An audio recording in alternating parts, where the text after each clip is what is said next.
नमस्कार, आप देख रहे हैं न्यूज़ 9 टीवी चैनल में आपका स्वागत है। तो ऐसा हुआ।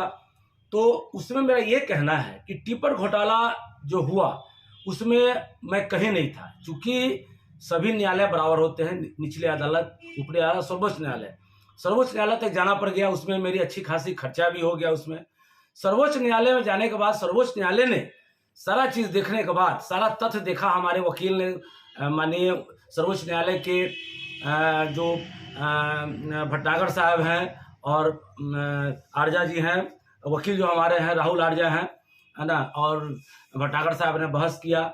माननीय जज साहब को बताया कि भाई इस टिपर घोटाले में मेयर, इसमें हम पर 3 एलिगेशन लगाए थे विजिलेंस वालों ने।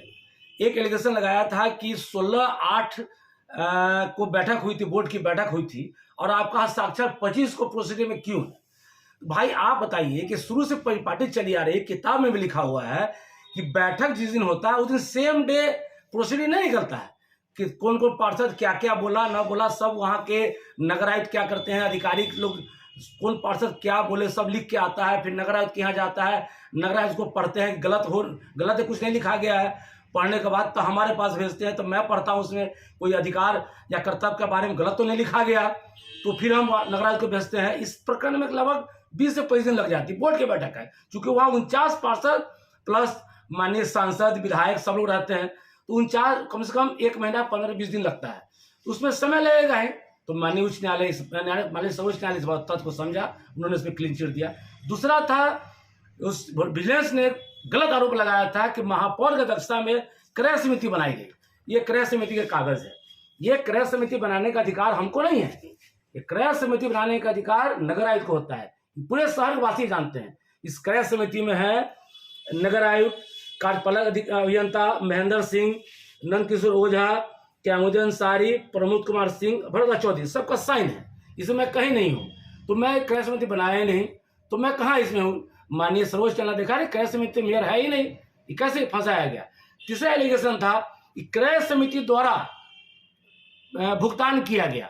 इस पर मेरा यह कहना है कि जिस दिन भुगतान हुई थी 16/1/18 का भुगतान हुआ था, तो मैंने 17 में ही स्टैंडिंग कमेटी के बैठक का बजाब्ता मैंने पास कर दिया था कि उसमें बजाब्ता लिखा हुआ है कि कोई भुगतान जो चीज को टिपर खरीदा गया, जिसका टिपर होगा, आप बताएं, आप घर के मालिक के मुखिया हैं, आप कोई सामान आपका बेटा खरीद के ले आएगा या आदमी खरीद के ले आएगा, तो क्या आप उसका पैसा नहीं दीजिएगा। तो जो कंपनी वाले थे उन्होंने पैसा हमसे बार बार अनुरोध किया था कि पैसा मैं दिवा दीजिए। तो नगर आयुक्त ने फाइल भेजा, तो मैंने उस पर स्पष्ट लिखा, पहले के प्रोसीडिंग, पहले स्थायी समिति में पारित किए हुए थे हम लोग, कि भाई इनकी भुगतान नियमानुकूल, जो लोग कहता है कि नियमानुकूल लिखने पर नहीं फंसता है, तो जब मैं नियमानुकूल लिखा तो क्यों फंसाया गया। तो नियमानुकूल इस पर लिखा था, नियमानुकूल भुगतान किया जा, और नगर के हित में 10% काट के 1,72,00,000 का बिल था, 1,52,00,000 नगर आयुक्त ने भुगतान किया। और उसमें जब नियमानुकूल लिखा हुआ था तो सर्वोच्च न्यायालय ने देखा कि भाई तो नियमानुकूल भुगतान लिखे हुए हैं।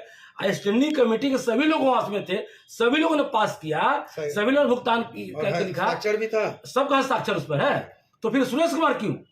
उसके बाद ये सब चीज जो है सो हमको मुजफ्फरपुर में नीचा दिखाने के लिए, और राजनीतिक, चूंकि मैं शहर में, आपको याद है, आप लोग आज भी आप देखिए, जितना भी सामान नगर निगम में खरीदाया, जो 17 के बाद जितना भी सामान नगर निगम चला है, सब मेरा खरीदा हुआ है, टोटल जाकर पता लगा लीजिए।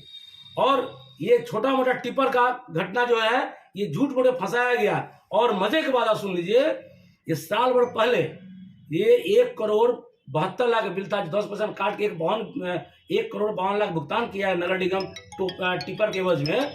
बजाब्ते कंपनी वाला टिपर को नगर निगम वापस कर गया, और टिपर ले गया, और उनका अपना पैसा नगर निगम में वापस कर गया, और नगर निगम के खाते में 1,52,00,000 वापस हो गया। अब आप लोग बताइए, आप शहरवासी, मैं पूछना चाहता हूं कि आप बताइए कि जब घूस मेयर को दिया रहता 1,52,00,000 में, या जो भी है दिया रहता, तो क्या वापस करता। बजाब्ते 1,52,00,000 भुगतान नगर निगम वापस कर गया, और अपना टिपर भी ले गया, गोर लाग लिया कि भैया आज के बाद से हम ये भ्रष्ट नगर निगम में हम सामान नहीं देंगे। इस पूरी घटना, ये प्रकरण जो होगा, इसमें मुख्य जिम्मेदार आप किसको मानते हैं? जिम्मेवार सब शहरवासी जानते हैं कि ये सुरेश कुमार जो आज में चैलेंज है, हमारे पूर्वजों ने, जब कानून हमारे पूर्वजों ने यहाँ शहर को 3-3 बीघा जमीन देने का काम किया। हम लोग चोर बेईमान नहीं है, और 1 रुपया घोटाला कोई साबित कर दे, आज भी साबित कर दे, तो मैं जिंदगी भर सनास ले लूंगा। और सुप्रीम कोर्ट से बड़ा कोई कोर्ट नहीं होता है। उन्होंने क्लीन चिट दिया है कि नहीं, ये मैं कहीं मेरा दोषी नहीं है। आपने जो बोला कि कौन है, ये चीज यही है कि सुरेश कुमार आगे बढ़ रहा है, इसको आगे नहीं बढ़ने दिया जाए, यही किसी को कहते हैं राजनीतिक प्रतिद्वंदता। क्या ये प्रतिद्वंदता में आपकी छवि जब खराब हुई, आप ये सच्चाई है, छवि तो खराब की गई है, छवि खराब करने के लिए ये सब किया गया। तो क्या आप मानहानि का दावा करेंगे? मानहानि का हम अपने वकील से बात करके हम इस पर करेंगे। कुछ करना ही है, छोड़ेंगे तो नहीं है, करना तो है ही, लेकिन अपने वकील से बात कर लेते हैं। लेकिन ये सुप्रीम कोर्ट और इसको कहते हैं ना सत्यमेव जयते, आज वहां से बिल मिला, बहुत सुकून का है। अब आराम से हम घूम सकते हैं, कुछ कर सकते हैं, क्योंकि बार बार आता था मेरा गिरफ्तार हो गया, किया कुछ, खाया पाया कुछ नहीं, गिलास पर चारा ना, क्या मतलब भाई? तो आप सीधा सीधी ये कहें कि पर घोटाला में आपका कोई लेना देना कोई- नहीं, ये और न्यायालय ने आपको क्लीन चिट दे दिया है। सुप्रीम कोर्ट माननीय सर्वोच्च न्यायालय से इनको जी। क्लीन चिट मिला है, जी। जैसा कि पूर्व मेयर सुरेश कुमार जी कह रहे हैं। हो सकता है जल्दी अपने वकील से बात करके